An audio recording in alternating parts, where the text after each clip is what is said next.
Hoje nós vamos entender como arquitetos e designers de interiores de sucesso precificam o seu trabalho. Como isso acontece? Como é que faz para isso ser bom, para isso funcionar? E assim, para quem não me conhece, eu sou Tati, proprietária da TAG Interiores, fundadora do Método TAG. Já ministrei curso de qualificação na universidade, sou palestrante em eventos como a Expo Revestir, já ensinei mais de 300 arquitetos e designers de interiores a trilharem o caminho das imagens ultra realistas. Então, assim, se tu busca esse tipo de coisa, tu tá no lugar certo. Se tu busca crescer na profissão, se tu busca fazer imagens ultra realistas, tu tá no lugar certo.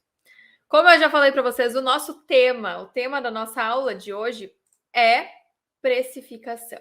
Como arquitetos e designers de interiores precificam o seu trabalho. Como é que será que isso acontece? Como será? Primeiro, eu quero começar dizendo que quando eu aprendo a precificar corretamente o meu trabalho, eu tenho muitos benefícios, né?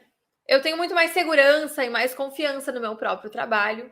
Eu consigo mostrar que eu sei o que eu tô fazendo.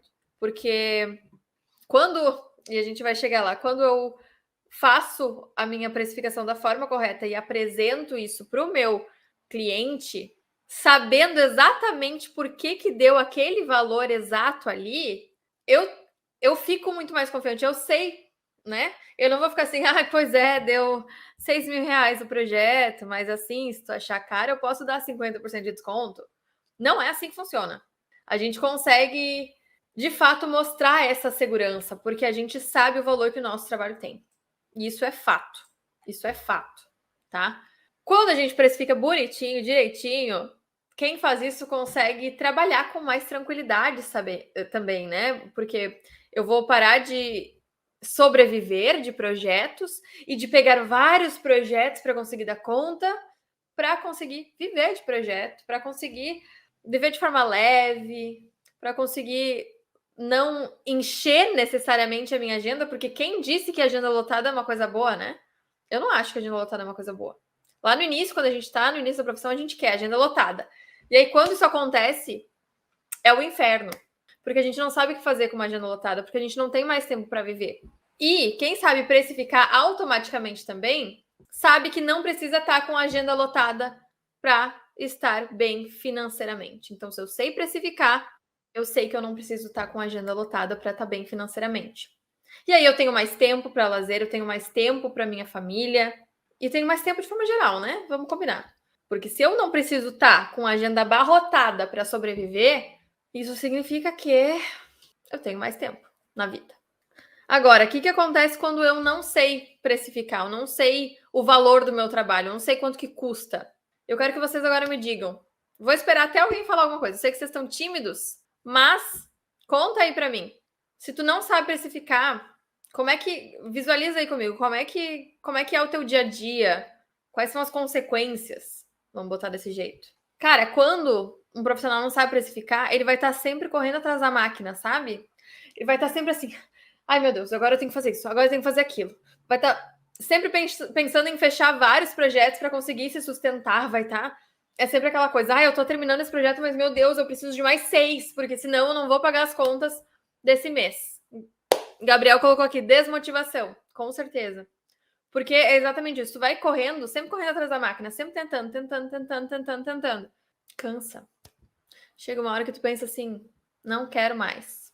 É aquele profissional que vira noites e finais de semana trabalhando, porque a agenda tá sempre super lotada para conseguir sobreviver de projetos. Não tem tempo para família. Acha que a profissão é um peso. Chega no final do mês e pensa assim, cara, eu vou largar tudo e vender miçanga na beira da praia, porque honestamente, pelo menos eu vou estar na praia. Consequentemente, acaba atrasando o serviço por falta de material. E isso é muito legal, porque isso é a consequência da consequência, né? Por eu ter que trabalhar muito e pegar muita coisa, automaticamente eu não dou conta. Não tem como. Eu não tenho como dar conta. E aí, eu vou trabalhar final de semana, vou trabalhar à noite, ainda vou atrasar projeto, vou sair com uma fama péssima. Como a Beatriz disse, vai ter crises e crises de ansiedade, acordar no meio da noite pensando, meu Deus, eu vou ter que levantar agora e fazer esse projeto. E aí tu fica aqui, ó, coração a mil. pensando que tem que entregar, pensando que está atrasado, pensando que tem 15 projetos ao mesmo tempo acontecendo e tu é uma só e aí não consegue fazer. E aí tu nunca tem certeza se tá cobrando o valor justo ou não e tu sempre tem a impressão de que, cara, eu deveria estar cobrando mais, porque o tanto que eu tô me ralando, mas como eu vou cobrar mais? Porque também não consegue ter clareza sobre seu valor e muito menos sobre lucro ou prejuízo de cada projeto. Ou por um acaso, quem aí não sabe cobrar direito ainda, que acha, meu Deus, eu não tô sabendo cobrar. Tu tem ideia se aquele projeto que tu pegou, ele te deu lucro ou prejuízo? A gente tem que saber. Por quê? Porque apesar, e aí eu vou falar isso com todo o carinho do mundo, porque eu sei que quando a gente escolhe a profissão, a gente escolhe por amor, a gente escolhe porque a gente gosta, porque nenhum louco vai escolher arquitetura e design de interiores se não é por amor, porque arquitetura e design de interiores não dá dinheiro. Não é bem assim, né? Dá dinheiro sim. E esse que é o problema muitas vezes. Como a gente vai por amor, porque a gente gosta, a gente esquece que isso é um negócio. Quando a gente abre um escritório, mesmo que for um eu-escritório, de euzinha comigo mesma, tu tem que entender que é um negócio. E que se esse negócio não der lucro, esse negócio vai acabar. Então eu preciso ter essa clareza. Nesse projeto, tive lucro ou tive prejuízo? E quando a gente cobra errado, a gente nem sabe. Primeiro que a gente não sabe nem se está cobrando certo ou não. Segundo, como é que eu vou saber se eu tenho lucro ou prejuízo? A Mayara falou que se formou há 5 meses e não sabe como cobrar. Pois então você fique até o final, porque eu vou dar assim, ó, mastigadinho, tintim por tintim, como faz para cobrar. Como faz para precificar o teu serviço, o teu projeto, o teu trabalho. Vou dar o passo a passo. Mas por que eu sempre faço essa tarefa de visualização? Vocês já notaram que eu sempre peço para vocês pensarem como é, como não é? Porque isso, antes do conteúdo entrar aqui, né? Porque eu vou absorver o conteúdo, beleza, tá. Eu preciso entender para quê. Ok, hoje a Tati vai falar sobre precificação, mas por que eu preciso disso? Por quê? Então é importante a gente pensar. É importante tu se colocar nesses dois cenários. Poxa, se eu continuar do jeito que eu tô, sem saber exatamente o que fazer, como que eu vou estar daqui a um ano? E não, se eu aprender a precificar, se eu aprender a fazer isso bonitinho, onde que eu vou estar daqui a um ano? Porque são lugares diferentes, completamente diferentes. Então é importante a gente fazer esse serviço de visualização, né? Então, a gente já entendeu que precificar é muito importante. Saber precificar, e não só saber precificar, mas precificar da forma correta. Porque a gente também tem que lembrar que o nosso serviço é um serviço, ele não é um produto, né? Eu não posso dizer que o meu projeto custa R$ 99,90 e todos os projetos são iguais. A gente tem que saber precificar da forma correta. Agora, por quê? Então, é importante saber precificar da forma correta.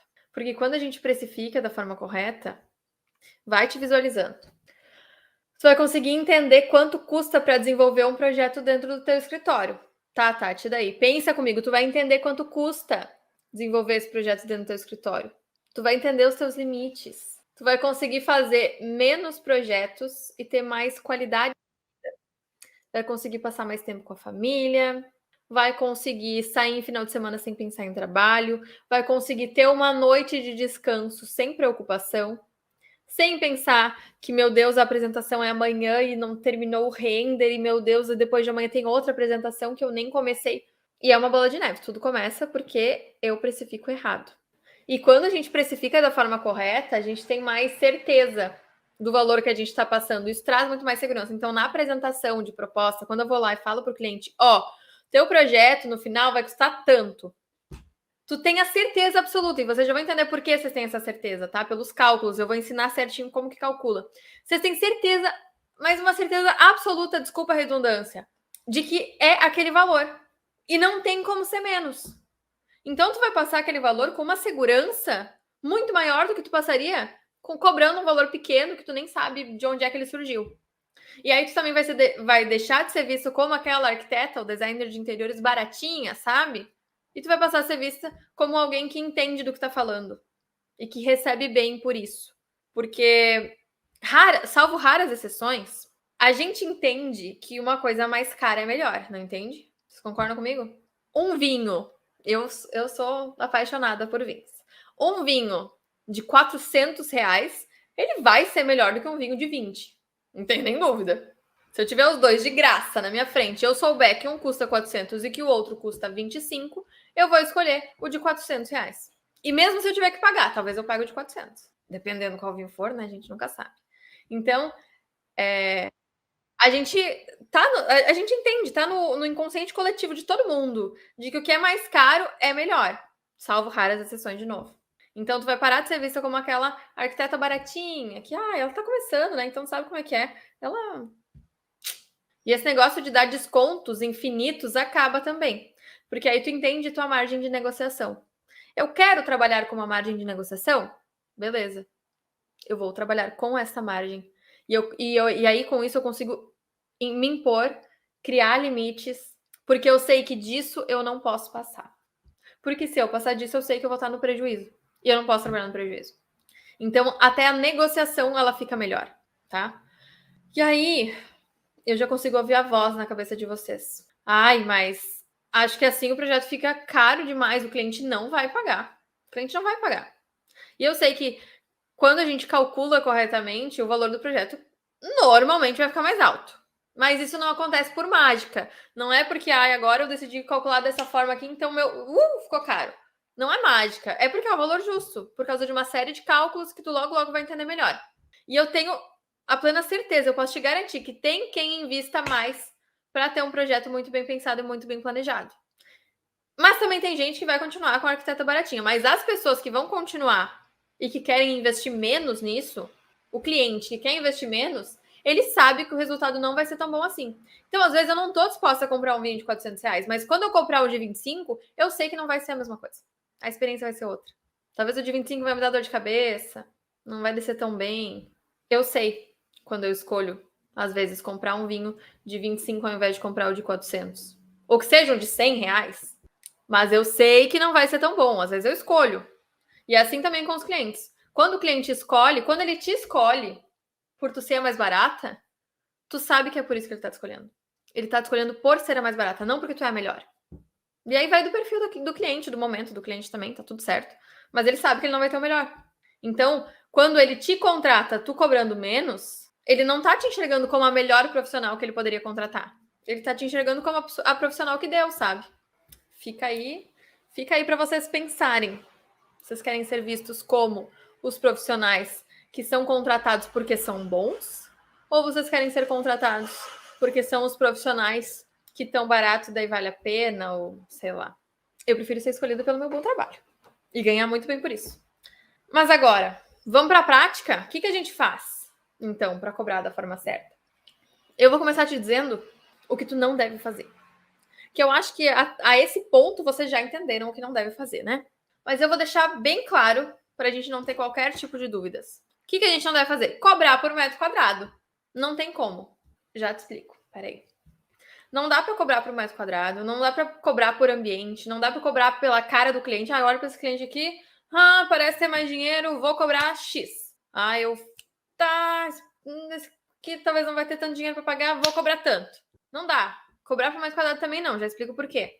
Porque quando a gente cobra por metro quadrado, ou por ambiente, ou pela cara do cliente, que tem muita gente que faz assim também, né? Sem levar em conta as particularidades de cada projeto, sem levar em conta as complexidades desse projeto, cara, fica impossível saber se a gente vai ter lucro ou prejuízo naquele projeto. Não tem como fazer uma prova real, sabe? Lembra de prova real na faculdade? Faculdade não, no ensino fundamental, médio, sei lá. A gente fazia conta e depois fazia ela do contrário para ver se chegava no valor inicial, para ver se a conta fecha. Quando tu cobra por metro quadrado, não tem como saber se deu lucro ou prejuízo. Porque tua vida, tu não vive por metro quadrado. Eu vou comprar pão agora. Custa meio metro quadrado. Esse não é o cálculo. Hoje eu trabalhei meio metro quadrado. Eu trabalhei demais. Nossa, essa semana foram 6 metros quadrados. Não existe, a gente não vive por metro quadrado. O que é o metro quadrado? Não tem como. Não tem como a gente saber se isso dá certo ou não. E calma que eu vou explicar isso melhor ainda, mas deixa eu te dizer a forma correta de se fazer isso de uma vez por todas. Como que eu faço isso? Qual é a forma correta de eu cobrar? A forma como a gente costuma trabalhar aqui no escritório, que eu indico para todas as minhas alunas e mentoradas, eu descobri que a palavra certa é mentoreada. Estranho, né? Mas é o certo, enfim. Gente, peraí que eu chutei aqui. I'm sorry. A gente cobra da seguinte forma. A gente cobra por composição de custos tempo investido em projeto e complexidade. Essa é a forma mais justa para o teu cliente, tá? E agora sim eu vou te explicar melhor. Vamos pensar em dois ambientes do mesmo tamanho. São 9 metros quadrados, tá? 9 metros quadrados. Um desses ambientes é um banheiro, e a gente vai ter uma reforma total nesse banheiro, vai ter troca de revestimento, vai ter projeto de iluminação, vai ter forro de gesso, vai ter tudo, muita marcenaria, muita marmoraria, vai ter tudo assim num estilo mais clássico, mais colonial, cheio de portas almofadadas e detalhes. E esse é um projeto de 9 metros quadrados, um banheiro, que tem que ser super bem pensado, planejado para, enfim, todos os usos. Que vai ter banheira, que vai ter box separado e tem que fazer caber tudo ali dentro. Esse é um. O outro ambiente de 9 metros quadrados é um dormitório de solteiro, com pouquíssima marcenaria, sem intervenção de revestimentos, iluminação, forro, e num estilo muito mais contemporâneo, né? Mais reto, sem muitos detalhes. Como que eu vou cobrar a mesma coisa pelos dois? Vamos para mais um exemplo, rapidinho. 2 projetos de 80 metros quadrados. Um desses espaços de 80 metros quadrados é um espaço gourmet grandão, com muito espaço ali, 80 metros quadrados de espaço gourmet. O outro espaço de 80 metros quadrados é um apartamento completo com 2 dormitórios, estar, jantar, cozinha, banheiro, varanda, e isso tudo também tem 80 metros quadrados. Como eu vou precificar isso da mesma forma? Por que os dois deveriam custar a mesma coisa? Não deveriam. São coisas completamente diferentes. Eles não podem custar a mesma coisa se o envolvimento de um projeto é infinitamente maior do que no outro. Faz sentido para vocês? Porque o cliente do espaço gourmet vai desembolsar a mesma coisa que o cliente do apartamento completo, que vai te dar muito mais trabalho. E aí, com isso tudo, tu entende que cobrar a mesma coisa em um e em outro acaba sendo ruim não só para ti, mas também para o cliente?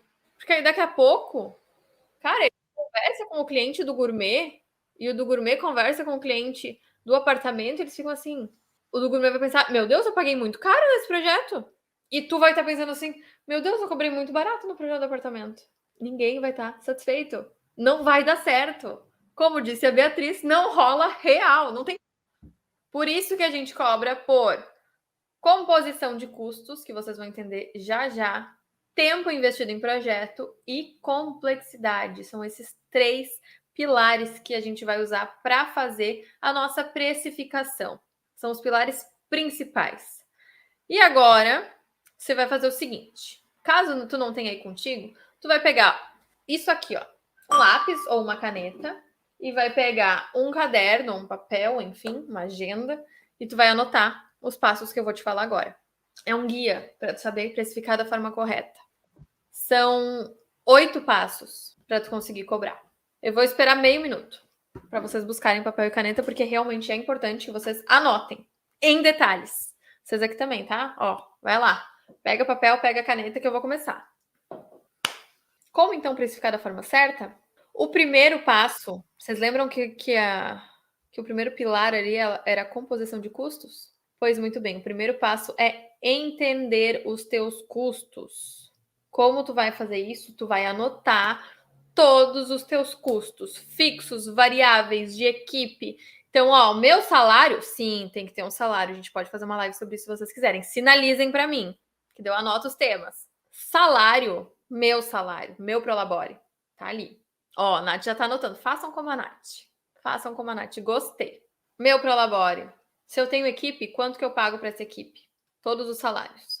Depois, custos fixos. O que eu tenho de custo fixo? Eu pago aluguel, eu pago água, eu pago luz, pago internet. Ah, Tati, mas eu ainda trabalho home office ou eu quero continuar trabalhando home office.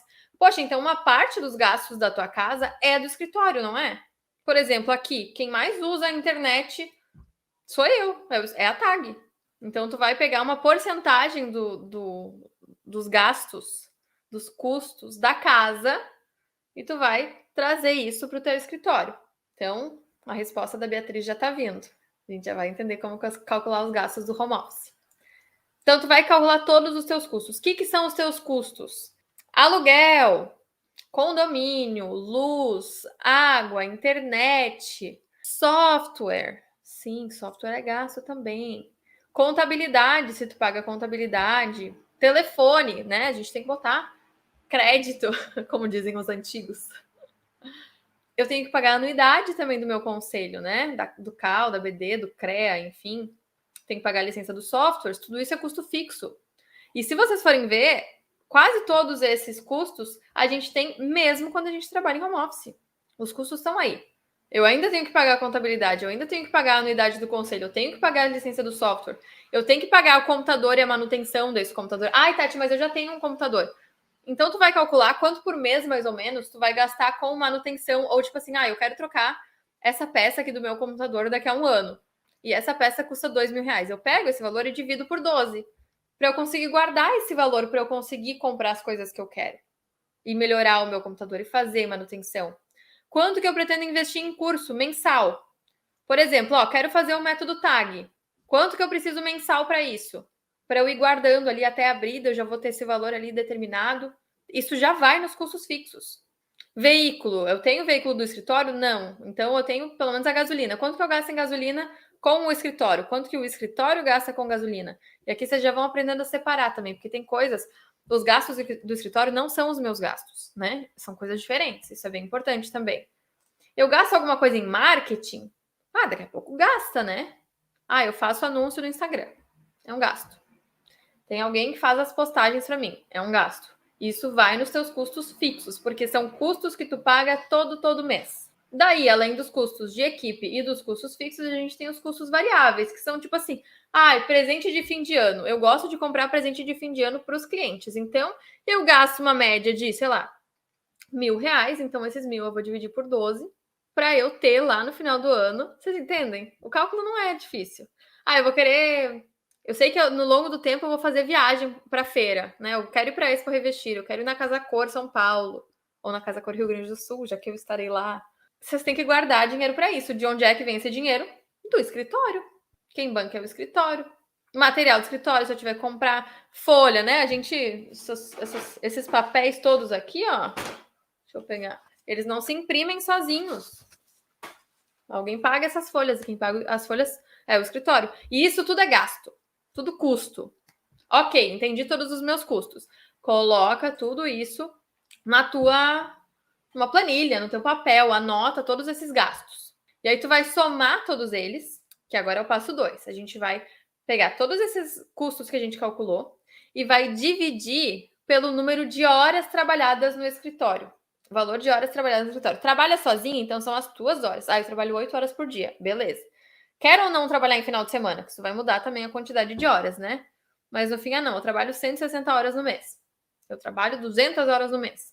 Então, tu vai dividir por esse número. Agora, tu tem equipe? Eu tenho um estagiário. Então, é a tua hora mais a hora dele. É 160, que é a minha, mais ele trabalha 80 horas. Assim que a gente calcula. Então, essas horas todas juntas. Quem estiver formando um escritório, vale uma projeção de custos? Sim, porque são custos que tu já sabe que tu vai ter para conseguir se manter e que se tu não tiver isso antes, tu não vai nem conseguir abrir ele, né? Com certeza, a gente já coloca isso e aí tu pode, caso tu queira, ir adicionando esses valores aos poucos. Então, até comentei com as gurias da minha mentoria, tá? Por exemplo, eu tenho agora o meu escritório físico aqui, mas eu sei que daqui a pouco eu vou querer reformar ele. Então, o que eu vou fazer? Eu vou aumentar de cara os gastos para essa reforma? Não. Eu vou fazer ali uns 3 orçamentos, uns 3 projetos. Daí eu aumento um pouquinho. Daí eu adiciono um pouquinho do valor. Daí eu adiciono um pouquinho para chegar no valor que tu quer dessa projeção de quanto tu vai gastar quando tiver com o escritório formado, entende? Os custos vai ser dividido por 12? Não, alguns custos ali que são custos anuais, né? Ou custos maiores, como os custos de software. O software a gente paga anual, mas a gente vai dividir isso por 12 para saber por mês. Então, eu preciso entender os meus custos mensais. E aí eu faço a conta que eu precisar para entender quanto que eu gasto no mês. Com aquela coisa, né? Então, cheguei nos meus custos mensais. Eu vou dividir isso pelo número de horas trabalhadas no escritório. E aí eu chego no meu valor de hora. Ok, tenho o meu valor de hora. Tá pronto? Agora nós chegamos na segunda fase. Lembra que a gente tinha composição de custos, tempo investido em projeto. Então, a gente tem a nossa hora. O valor da hora do escritório é tanto. Então, ali tu já vai entender um pouquinho assim, dependendo de quanto que deu, né? Tu vai ver assim, poxa, uma hora às vezes que eu tô mal organizada e não rendo muito bem, eu tô gastando R$50 no meu escritório. Ai, a gente até fica mais produtivo. Mas, enfim, peguei todos os meus custos mensais, dividi pelo número de horas mensais trabalhadas no escritório e agora eu vou entender quanto custa um projeto. Então, para a gente fazer isso, a gente precisa entender o que considerar na hora de calcular essa proposta, tá? Então, assim, vamos lá. Para eu entender quanto custa um projeto, eu preciso saber exatamente o que eu faço nesse projeto, né? E aí entra até a questão de complexidade, que é o que a gente estava falando antes também. Então, ó, eu preciso saber quanto que vai custar esse projeto de 9 metros quadrados, do banheiro, que vai ser tá todo feito, tá. Primeira coisa que eu preciso saber, e isso já pode montar para todos. Quais são as minhas etapas de projeto? Ah, eu trabalho com... Primeiro ele começa com levantamento, depois a gente vai para a planta baixa, depois 3D e depois detalhamento. Tô pronta. Nada disso. A gente vai subdividir todas essas tarefas. Dentro de cada etapa, quais são as tarefas desenvolvidas? Ah, e dentro do 3D, sei lá, dentro do layout, o que eu faço dentro do layout? Eu vou passar a medição pro software, eu vou desenvolver esse layout, eu vou apresentar o layout, depois ainda tem ajustes e a apresentação dos ajustes. E tem muito mais etapas, se a gente quiser esmiuçar bem. Esmiucem. Vai assim, ó, no âmago da coisa. No mínimo do mínimo detalhe. Ah, e no projeto 3D, é só a modelagem? Tem, vou fazer o 3D. Pum, tantas horas. Não. 3D é o quê? A modelagem, renderização, quanto tempo que eu vou gastar. Ah, eu preciso fazer a apresentação, fazer o PowerPoint, apresentar essas imagens, fazer os ajustes, renderizar os ajustes, fazer a pós-produção das imagens. Tudo isso é 3D. E aí eu vou no detalhamento. Daí que entra a questão da complexidade. Quanto tempo que eu vou demorar no meu projeto executivo? Projeto executivo, 10 horas. Não, vai no detalhe. Esse projeto ele precisa de construir e demolir? Esse aqui vai precisar, a gente vai ter algumas alterações. Poxa, então acho que ali eu vou demorar pelo menos umas 2 horas pensando e fazendo o projeto executivo, construir e demolir. Vai ter projetos de pontos hidráulicos? Vai, vou ter que fazer. Então, quanto tempo eu levo para fazer essa prancha, mais ou menos? Tanto tempo. Pontos elétricos vai ter? Sim, eu vou ter que calcular isso aí também. Vou ter que fazer o projeto. Quanto tempo eu levo? Tem projeto de iluminação? Quanto tempo eu levo para fazer as cotas, para especificar, para botar os detalhes? Tem projeto de revestimento? Quanto tempo eu levo para fazer esse projeto de revestimento, para especificar, para ver quantitativo? Quanto tempo eu levo na marmoraria? Num dormitório, eu vou levar 0 horas, porque não tem marmoraria lá no dormitório. Agora aqui, eu vou levar muito mais. E aí, marcenaria? Essa marcenaria eu sei que vai ser cheia de detalhes, porque eu já entendi o perfil do cliente. Então, poxa, acho que nessa marcenaria aqui, só nela vai umas 10 horas para eu conseguir fazer o detalhamento todo dela. Ou então, não, isso aqui a marcenaria é rápida, são só 2 móveis, isso aqui vai rápido, 2 horas está resolvido. Vocês veem como muda de acordo com a complexidade do projeto também? E aí eu tenho que fazer no memorial descritivo, eu preciso fazer uma planta de rodapés, eu preciso conferir depois desse do meu detalhamento, ver se ele está bem feito, fazer os ajustes depois dessa conferência. Se eu entrego físico, eu preciso mandar plotar, pegar as cópias, transformar isso numa pasta, numa caixa, enfim, alguma coisa, e entregar isso para o cliente. Cara, isso leva tempo. E aí, aquele projeto que, se tu só tivesse escrito assim, ó, projeto executivo, tu ia botar 10 horas, tu vai ver que, na verdade, vai levar 20, 25. Porque tu tá esmiuçando, olhando nos detalhes. E quando eu falo de olhar nos detalhes, não é só referente a dentro da própria etapa.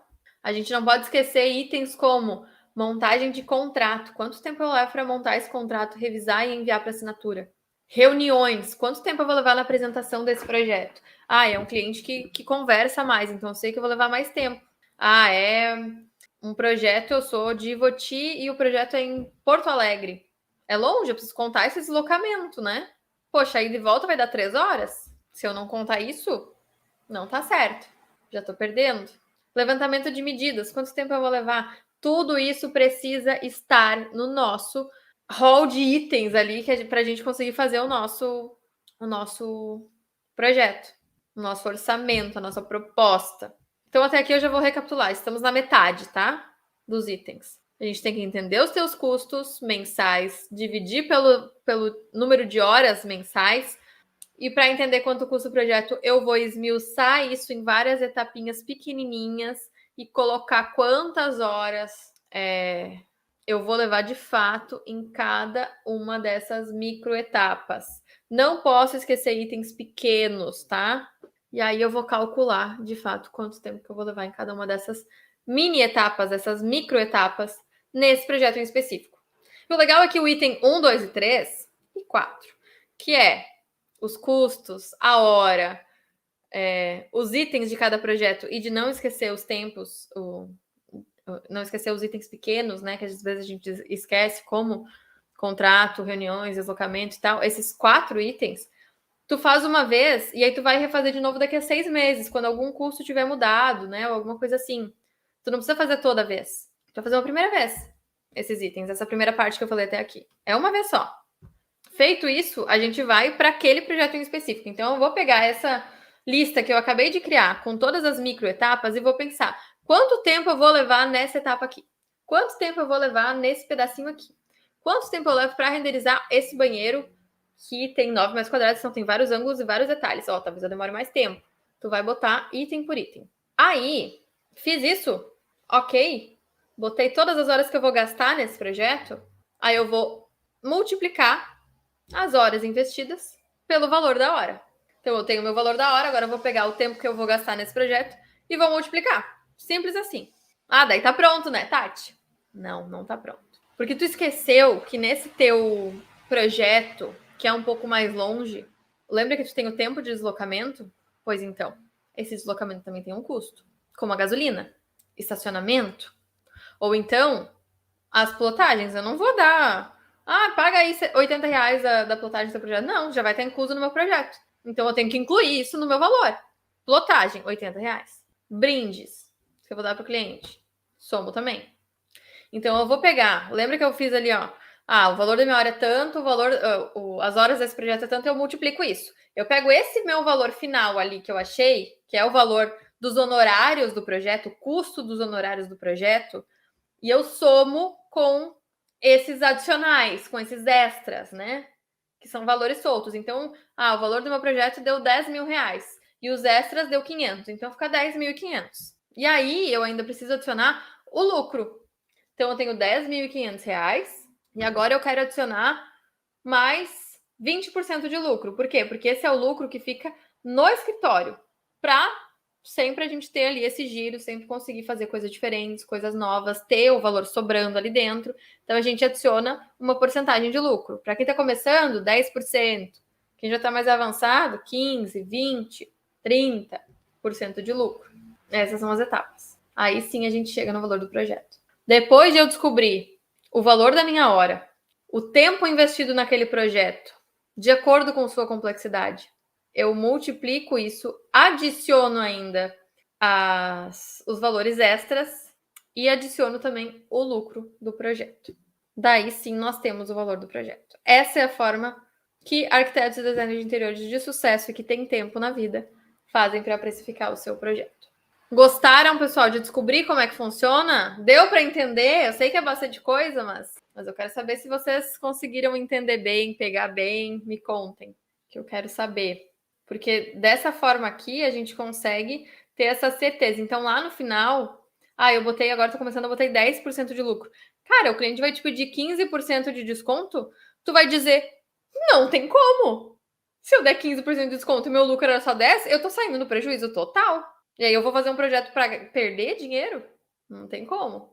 Então, assim, a gente consegue criar repertório. Ai, Tati, mas como eu vou saber quanto tempo eu levo em cada etapa? Tentativa e erro. Só isso. Tentativa e erro. No início tu vai precificar errado, assim como eu também fiz. Tu vai botar horas e tu vai levar muito mais ou muito menos. E aí tu vai ajustando. Ai, eu achava que eu levava 3 horas para fazer o layout de uma suíte, mas eu levo uma. Poxa, então na próxima tu vai precificar com 1 hora. E aí tu vai ajustando, até que tu esteja 100% bem alinhado. E aí, lembra que eu falei que tem como fazer a prova real aqui? Tu vai anotar todas as horas que tu trabalhou nesse projeto e depois tu vai comparar. E aí tu vai olhar, eu achei que eu ia levar 3 horas no layout, eu levei 1. Opa, tô ganhando aqui. Eu achei que Eu ia levar, no total, aqui da parte do 3D, 20 horas, mas eu levei 25. Na próxima eu preciso aumentar um pouco essas horas, tá? E aí assim tu vai conseguir ver. Deu lucro ou prejuízo no final? Ai, eu calculei que aqui eu ia gastar 120 horas e eu gastei 140. Ainda bem que tem lucro, né? Ainda bem que tem lucro. E assim a gente vai fazendo.